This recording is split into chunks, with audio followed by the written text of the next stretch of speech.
Boa noite. A gente vai começar aqui a apresentação do nosso trabalho de levantamentos de aspectos e impactos ambientais. Pode passar, Gá. Para começar, a gente vai passar uma introdução básica aqui, né, sobre o que é a gestão ambiental, né? A gente tem que levar em conta que através do planejamento, da implementação, do controle, das ações sustentáveis, a gente vai conseguir identificar os processos e quais são os seus impactos, né? E isso vai fazer com que a gente tenha uma gestão ambiental mais transparente e eficiente dentro da nossa empresa, né? Aí, o objetivo do nosso projeto, né, vai ser o levantamento dos aspectos ambientais, né? Isso mais para frente a gente vai explicar. Ele significa que a gente vai identificar as fontes de impactos ambientais no processo de fabricação de vasilhames retornáveis da Ambev, né? E a avaliação de magnitude, da frequência e a ocorrência dessas atividades, tá? A análise de diagnóstico, que vai identificar as principais fontes de impacto, né?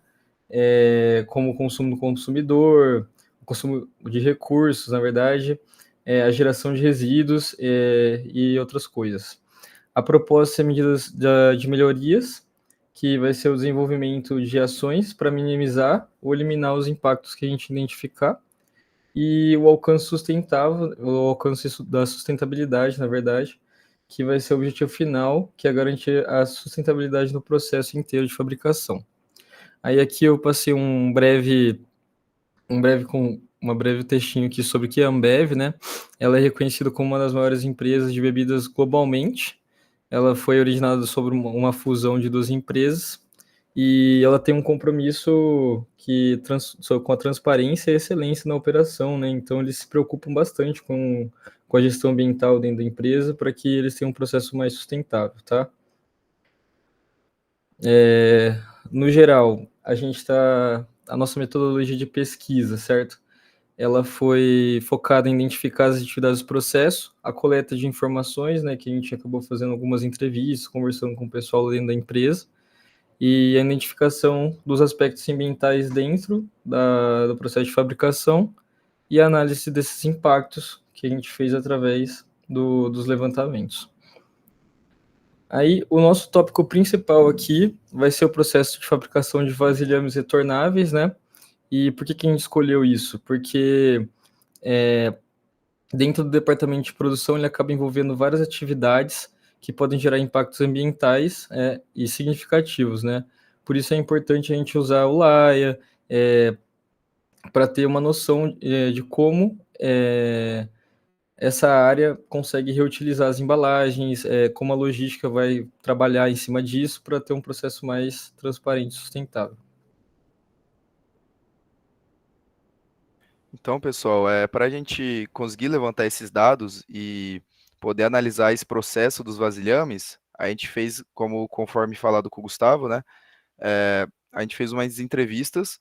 Então, a primeira parte foi entrevista com o pessoal de logística, sendo eles o gerente de operações e distribuição, que a gente chama de GOD, e também o analista de logística estava presente nessa entrevista, tá? Então, eles são aí da Ambev de Jaú e de Bauru, e com isso a gente conseguiu fazer perguntas relacionadas a como é feita essa gestão ambiental da empresa, a gente conseguiu coletar informações também de como é feita a parte logística, e assim a gente conseguiu identificar alguns impactos ambientais da área logística, por exemplo, e também como que é feito o armazenamento ali nos centros de distribuição, e também o transporte dos vasilhames para o cliente. Então a gente conseguiu levantar bastante informação perante isso, e também outras duas fontes de informação que foram bem relevantes para a realização do trabalho foi o relatório ESG da Ambev, que a gente também conseguiu ter uma noção bem geral de como a empresa atua em cima dessa questão ambiental nesse processo e das atividades que ela faz para produzir os vasilhames, e também um artigo da revista Exame, onde tem um processo bem detalhado de como é feito toda a produção, que eu vou explicar mais adiante. Então, aqui a gente criou um fluxograma, né? Então, a gente fez um mapeamento de como é feito a produção desses vasilhames retornáveis, que são feitos de vidro, tanto do começo, né, de como ele é da matéria-prima, até como ele chega no entregador, como que ele chega no consumidor final. Então, aqui a gente mapeou 3 atividades, que elas vão ser divididas em 2 raias, né, que a gente fala. Então, uma parte que são processos feitos pela fábrica, que vai ser a parte mais referente à produção, que vai ter bastante impacto ambiental, né? Dada a magnitude da empresa também, do uso de maquinários grandes, do grande volume de cerveja que eles vendem, né? Por ser a maior cervejaria do mundo, junto com a Bembev aí. E também a gente fez a raia de logística, que foi onde a gente conseguiu bastante informação com as entrevistas aí com o God, com o analista, né?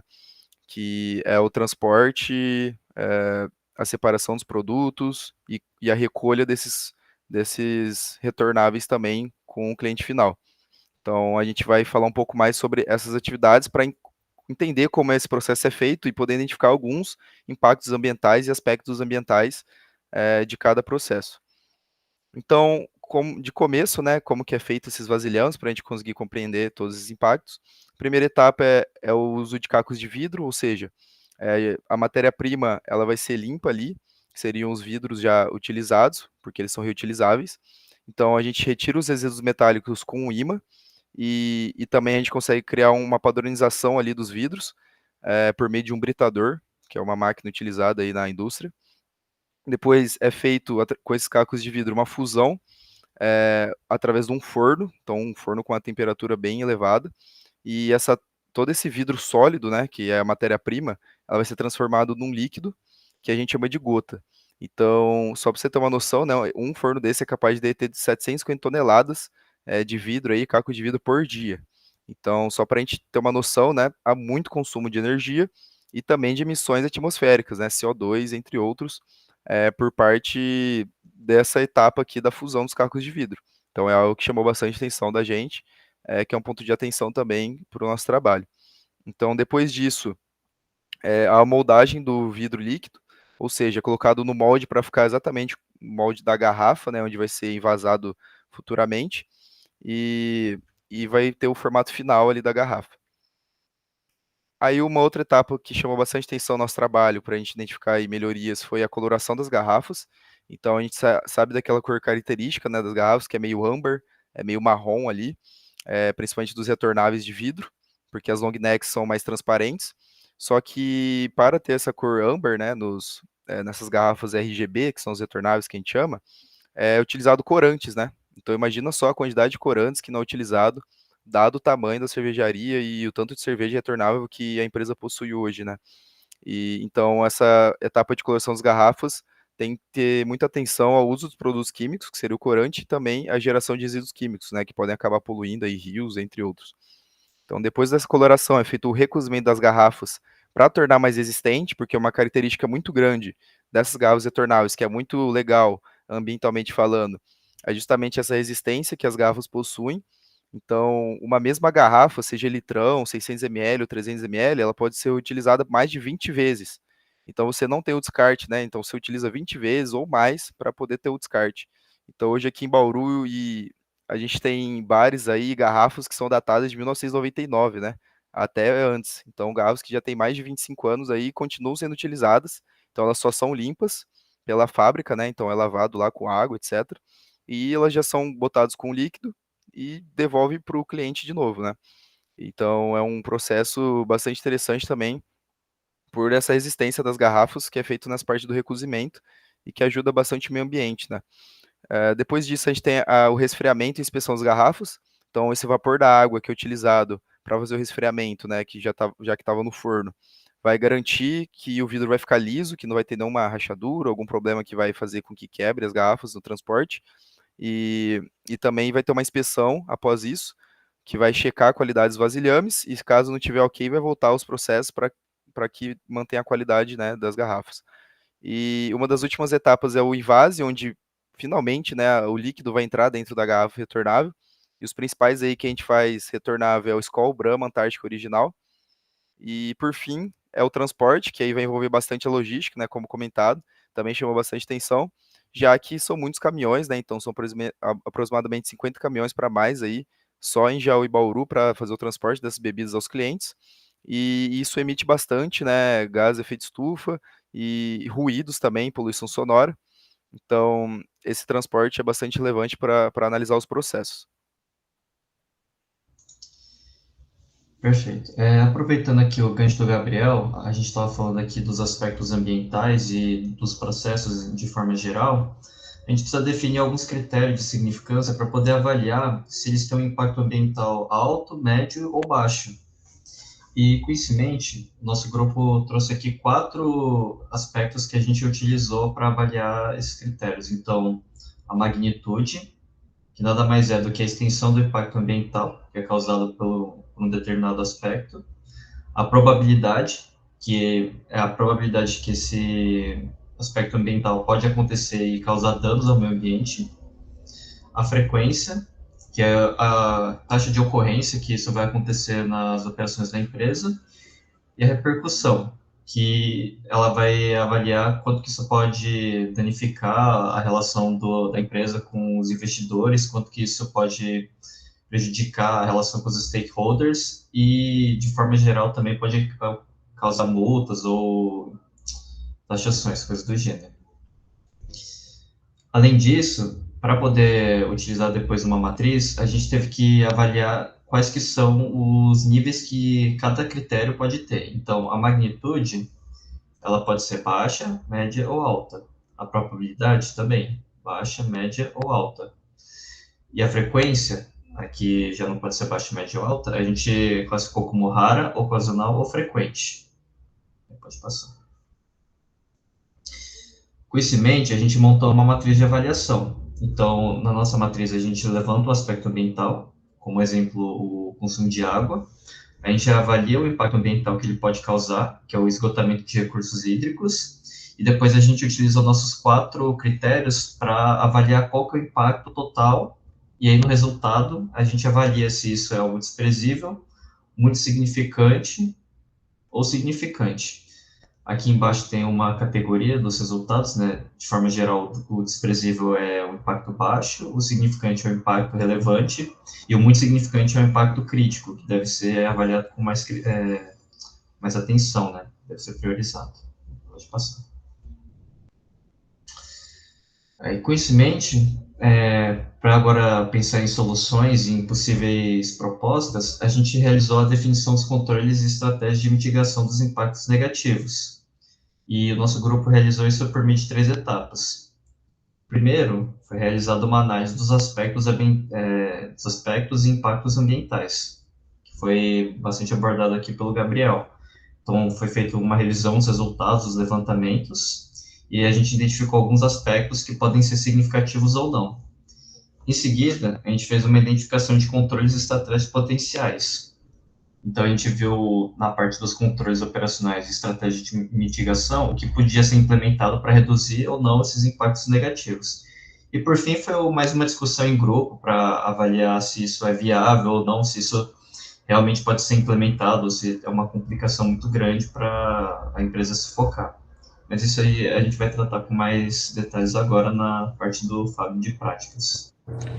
Então, agora a gente passando um pouco para as práticas e para as ações de controle para minimizar os impactos ambientais, a gente trouxe aqui algumas recomendações e algumas ações que a Ambev ela já realiza. Então, como ação que ela já realiza, ela começou a introduzir a implementação de veículos elétricos para a frota, mas ainda é muito pequeno. Está meio que em fase de teste ainda, então está bem inicial e é uma porcentagem da frota muito pequena que é movida a eletricidade. Essa iniciativa ela é feita para diminuir mesmo as emissões de gases de efeito estufa, né? E impulsiona a agenda ESG da empresa. Pode passar. Além disso, aqui na região de Bauru e Jaú, acredito também que em outras localidades da empresa, as frotas de veículos como carros e motos, elas são movidas a gasolina ou etanol, né? Geralmente são veículos flex, e para isso eles têm planilhas de custo de combustível, né? E como que isso funciona? Toda semana eles pegam os preços dos postos de combustível, os preços da gasolina e do etanol, para ver qual que está compensando mais, e daí acaba selecionando um. E muitas vezes a organização ela demonstra sua preferência pelo etanol, que é um combustível menos poluente que a gasolina, e isso também diminui as emissões de gases. Daí, como recomendação, a gente traz a recomendação da empresa, ao invés de ficar nessa dúvida do que utilizar, sempre tentar utilizar o etanol, mesmo que isso seja um pouco mais custoso para a empresa e tudo mais, mas na parte ambiental isso acaba sendo muito importante, né? Pode passar. Então, algumas sugestões de melhoria que a gente trouxe aqui, a gente separou por processo aqui, identificou o aspecto e o impacto. Daí, por exemplo, no processo de coloração das garrafas, que a gente acha que é um dos mais críticos por conta da utilização de produtos químicos, a nossa sugestão é tentar substituir a matéria-prima desse corante. Por exemplo, se ele é utilizado uma matéria-prima que tem muitos químicos, tentar substituir por algum corante que seja natural. Isso pode ser feito por meio de um desenvolvimento, né, a gente pode tentar passar para a parte de P&D, alguma coisa do tipo, para tentar encontrar uma solução que seja menos danosa ao meio ambiente. No transporte dos produtos, é outra parte bem crítica aqui. A Ambev, como a gente já disse, ela já está introduzindo a parte de veículos elétricos, mas seria importante que isso fosse acelerado ou eles tentassem mudar isso o mais rápido possível, né, para reduzir as emissões de gases de efeito estufa. Agora, na parte do resfriamento da garrafa, como a quantidade é muito grande, igual o Gabriel comentou, seria interessante tentar desenvolver alguma forma de não consumir água para realizar esse resfriamento. Algum desenvolvimento de tecnologia pode ser feito por parcerias com universidades também, para evitar o esgotamento dos recursos hídricos, que é um impacto ambiental significante, né? E acho que é isso. Pode passar. Essa foi a nossa apresentação. Muito obrigado. Obrigado, professora. Obrigado.